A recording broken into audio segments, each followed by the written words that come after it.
Hello everyone, welcome back to Code Escuela.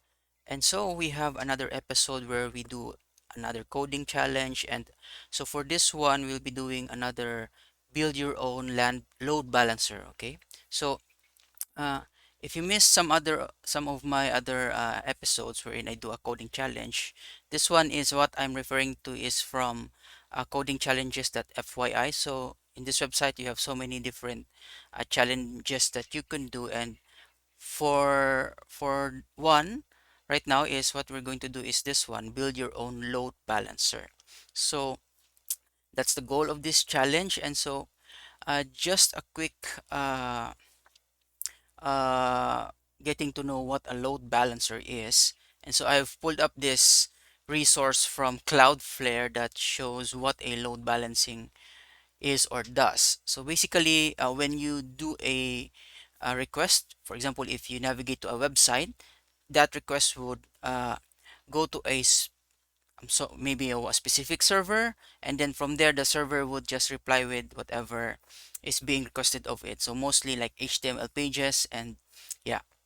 So uh, one common scenario where load balancing is applied is wherein if you want to distribute multiple requests. All right, so if you have a setup wherein you have uh, multiple servers that provides or responds to those requests, then you have one sort of main server that receives all of the requests and then distributes them from the different servers and then gives them back to the requester. Okay, so uh, from this illustration from Cloudflare, so as you can see, we have here a diagram of showing without load balancing. So without load balancing, every request points to one single server, and then there could be situations wherein that server might get overloaded or it won't be able to handle that much uh, request, or if there are situations or times wherein there's a spike in the request, or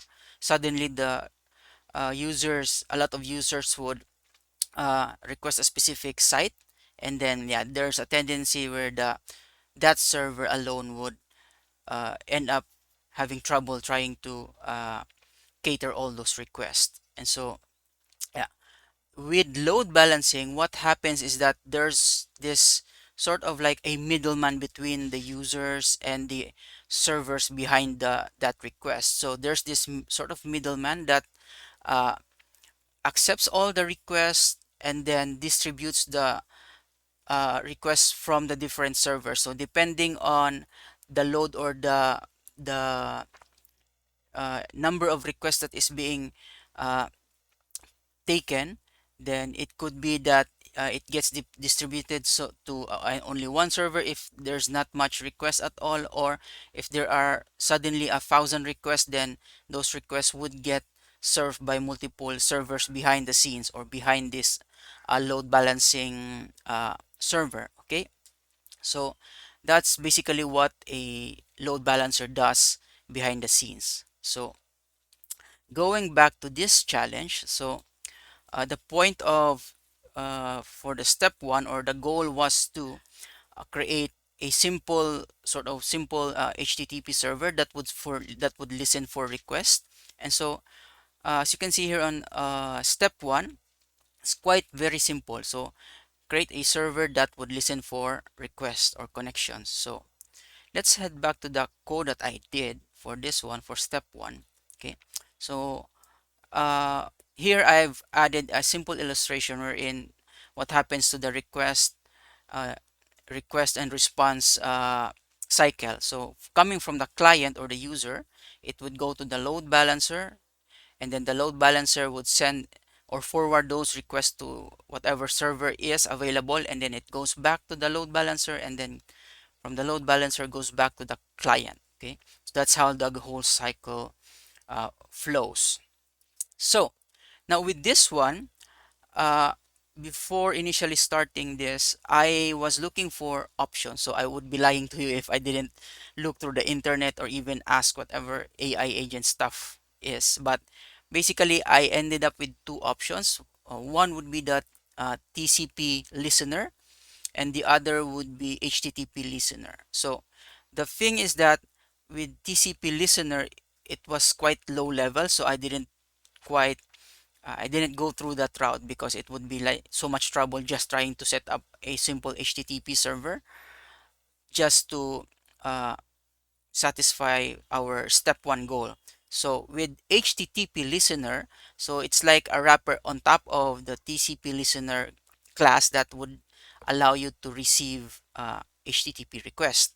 Okay, so now having that in mind, I've started or created this code wherein this is within our while loop wherein it would constantly listen for requests. And so from there, once it receives a request, it would just output a basic information of that request. Okay, so this would be this line. So basically just writing out uh, uh, text to our command line. Okay, so uh, let's run this one to see how or what it would look like. And once the console is now up, then as you can see, there's a basic text here that shows you that it's now listening for request. Now, how do we make request coming up from this one? Just to make sure that our our load balancer is indeed listening for request. So let's open a command line here, and then coming up from the suggestions here, basically you can do this one. You can do a curl, or like a curl is a Linux command line tool that you can use to request pages or whatever HTTP based. I don't know if it's only specific to HTTP based, or you can request whatever services you want from some backend. Okay, so if we do this, we'll just do curl HTTP localhost. Okay, now we'll have to keep in mind that when for my solution here, so let's just quickly go through. So I've used the HTTP listener. So here I've instantiated one, and then set this up to listen for a request for going to port 8080. So basically with HTTP, the most common port for it is would be port 80. But this time I just used 8080, so I don't want to mess around with some other services on my computer that would be listening to that port 80. So okay, and then after that, once you've set up your HTTP listener, then you can just create this sort of infinite loop that would just constantly listen for requests, right? And display the some information about that request. So let's go back here. Let's open our, this is now our load balancer, and then this is our curl command line. So let's hit enter here. And as you can see, once you've made a request, this is the output. So it basically just outputs whatever is from that request. Okay. Now I think we have satisfied that part here. So uh, we are like uh, having the equivalent response from the example here. Okay. Now the next step would be for this step one is to actually forward that request from the client to that backend server. Now we don't have something here for now, but uh, going through here, he suggests that you can just use a simple HTTP server from Python, okay, or an Python based HTTP server. Since I already have Python on my machine, then I can just uh, spawn one, okay, or start one. So let's open up that backend server. That would be our backend server, and I've already have uh, some set up directories here. So you can follow through this one, wherein how you could spawn a HTTP servers on your local. So yeah, let's go back to my machine here. So I have here a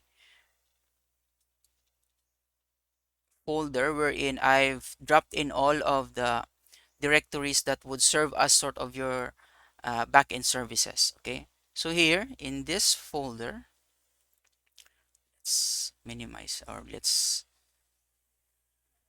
change this a bit here. Okay, now let's open a uh, command line here. Let's do that again. Open terminal. Okay, now we have our uh, uh, command line here. Then we can just start spawning a server. So let's copy this code and then paste it here. But mind you, we'll have, oops, sorry. Let's do that again. Let's clear this. So we'll have to set our port to 8081 instead of 8080 here that's been suggested here. So that's the structure that I've followed. So every server would have 8081, 82, so on and so forth. Okay, and matching these folders also. So this one would be very basic. So change the folder here or the directory and then hit enter. Okay, we missed something here. HTTP server cannot call a method null. Okay, an access symbol here, right? Okay, now we have our basic HTTP server, a Python one. So going back to our uh, load balancer here, let me just uncomment this section. So now the next thing we have to do for step one is to actually forward those requests to a backend server. Okay, so how do we do that here? So I've used the HTTP client to make calls to that server. And so once you spawn it here or instantiate one, then you can just straight up call it by using get async. And then it would respond with some strings. And then we'll just write it out back, okay, to our uh, uh, to the to the client.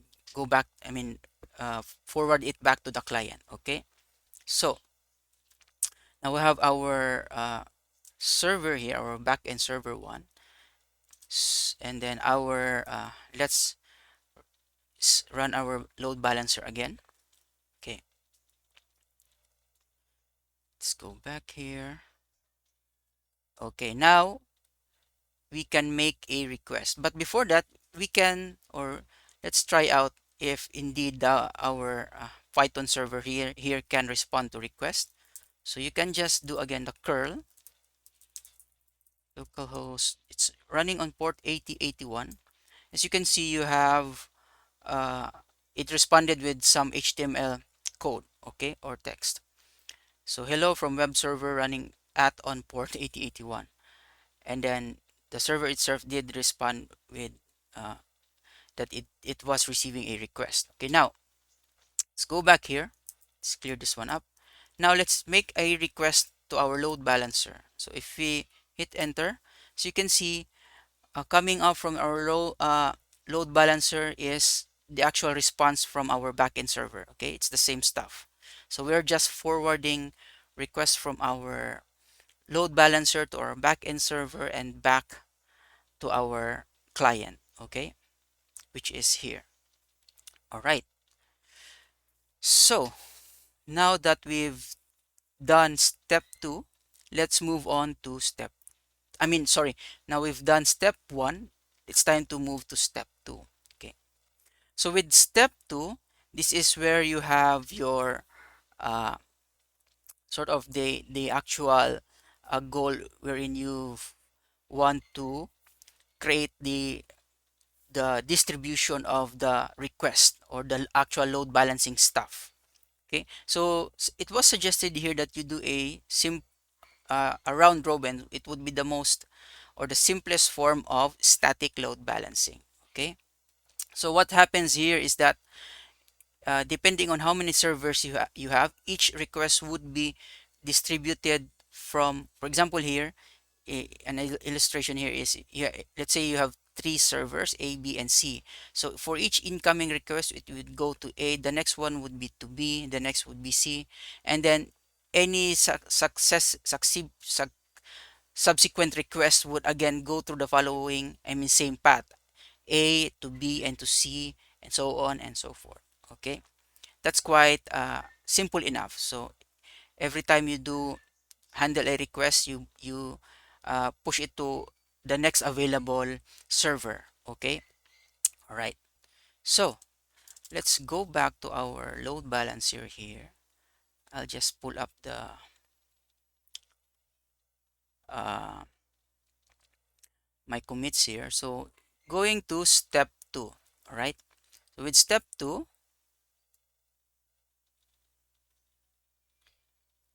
uh, wait, wait. It's just all right. Go back to, okay. Let's load or check out step 2. All right. So with step 2, what happens now is we have set up we have stored a list of servers that we'll use as our uh, as we distribute our requests, right? So with this one, having listed our servers, then we can just go through the each of the servers and forward those requests. So what happens is that here I've stored a sort of a counter that would indicate what would be the next server that you'll forward the request to. So again, we start with 0 since we have 3 servers here. And so once we do that, then we can make calls to the server. Okay. Okay, let's replicate that one. So here, these are our backend servers. Let's spawn another one. So we have 8082, right? And then another one, 8083. Okay. Okay, now we have 3 backend servers running, right? So now what we could do is test this one out. Okay, let's just run this. Okay, now it's listening for a request. Let's make that request. Okay, so as you can see, backend request to server 8081. Okay, and then it comes back with 8081. Let's do that again. So now, uh, 80, it's now coming from the 8082 server. Somehow we're having an error here. Sorry. It should be, let's double check. Setup 8082, 8083. Okay. Let's go back to our servers. File not found. Code 404. Why is that? Somehow here now. 8082.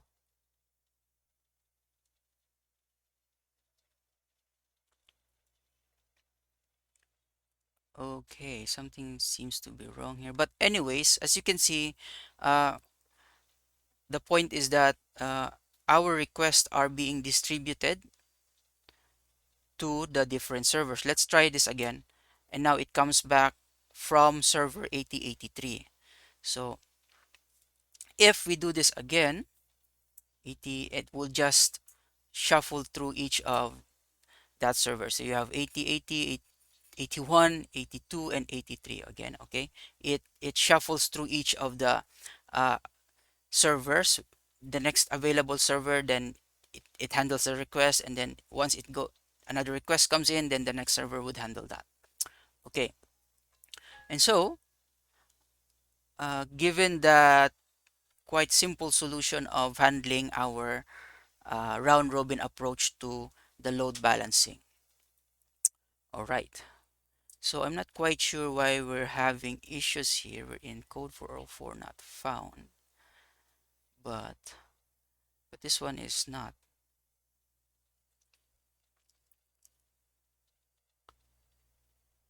Okay, 083. Hmm, that seems weird.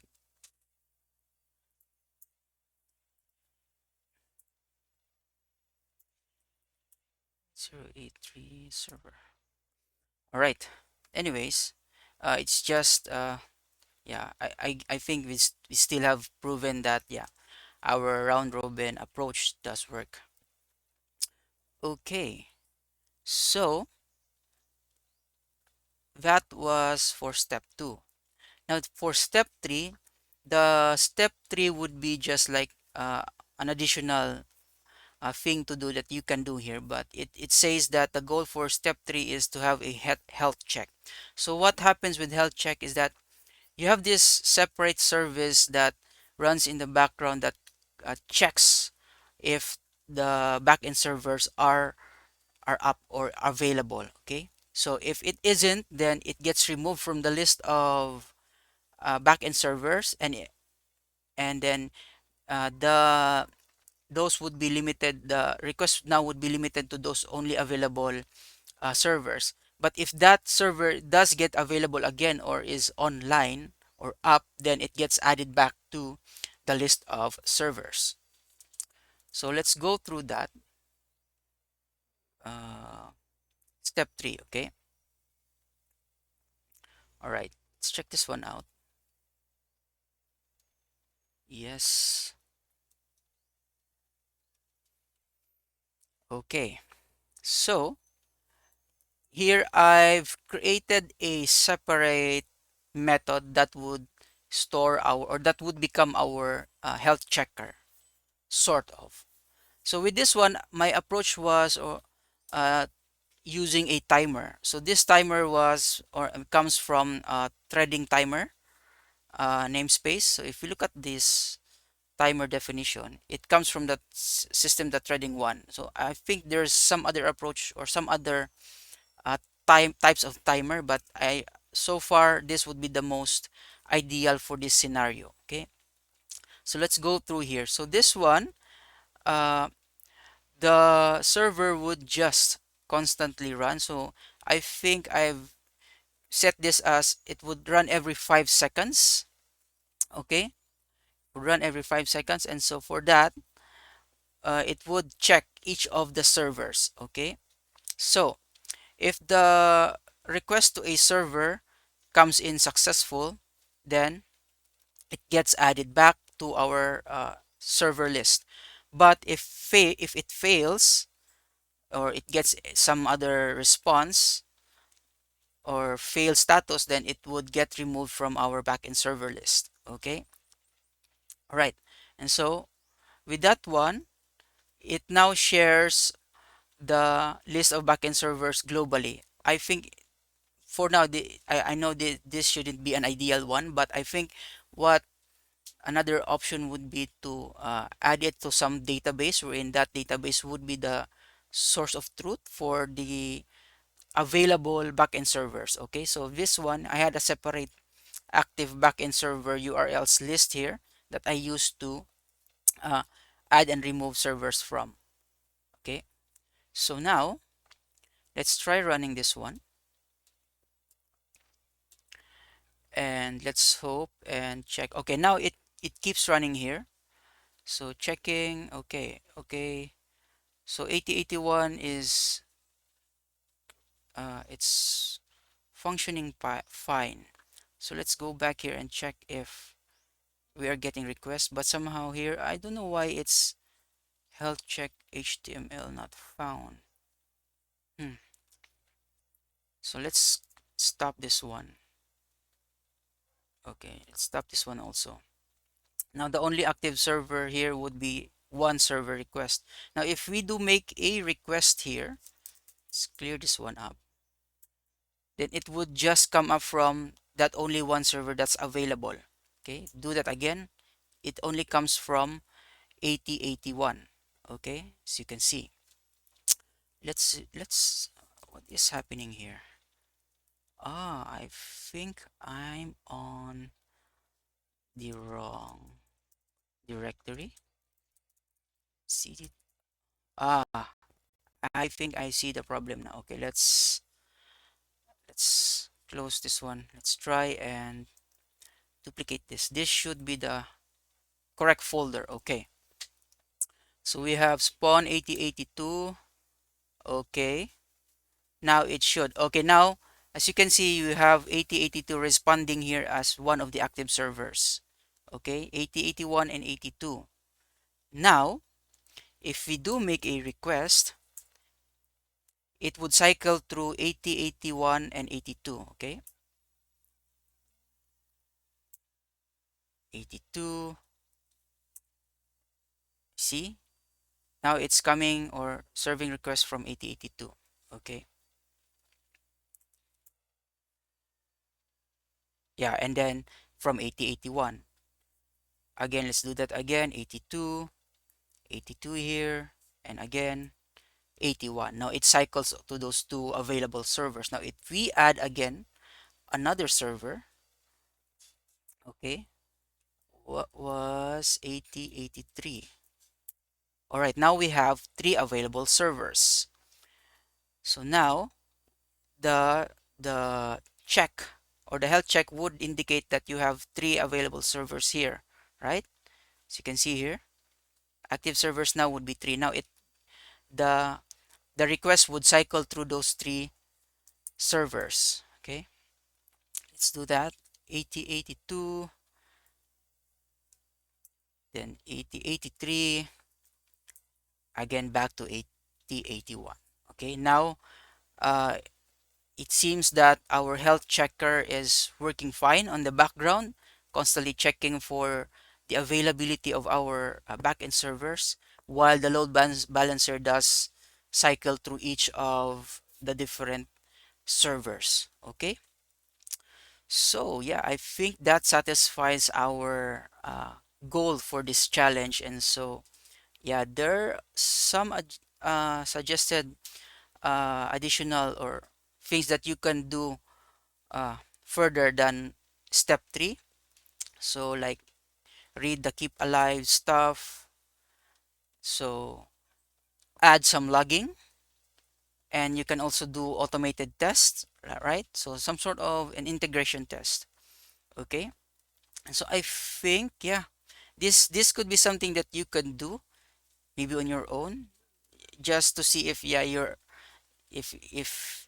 up to some challenge or some hair pulling in your late nights. So yeah, I think we have completed or satisfied this challenge overall, but I would want to explore some other algorithms for this uh, uh, load balancing code. Like I mean the actual algorithms that we could use maybe. But yeah, I think round robin seems to be simple enough that yeah you can do on your own. Let's see, let's quickly add. There's yeah. So as suggested by the author, there's some suggestions here, and you can do dynamic load balancing. Static would be the round robin. Another variation of the round robin would be the weighted one, wherein each server has some sort of score or weight that you can use to decide if you use the server to handle a request. There's also this IP hash. I'm not quite familiar with this one. Okay, so the hash is used to determine which server to send the request to. Right, so for the dynamic loading one, there's this also least connection. So with the servers that have the least connection, then you pass through that the request to those servers. Again, there's this weighted one. There's also a sort of weighted response time. So maybe if some servers have quite a quick response time, then which means that the servers could handle much more load than other servers, then you can forward your request there. And so yeah, that seems to be another challenge that you can do beyond step 3 for this one. All right, yeah, I think we're done for this one, and we'll hope to move to another uh, coding challenge. And so, yeah, again, everyone, please let me know your thoughts and comments or any ideas that you have in our comment section. And yeah, hope to see you again on our next episode. And yeah, have a great and wonderful day, everyone. And thanks. Bye.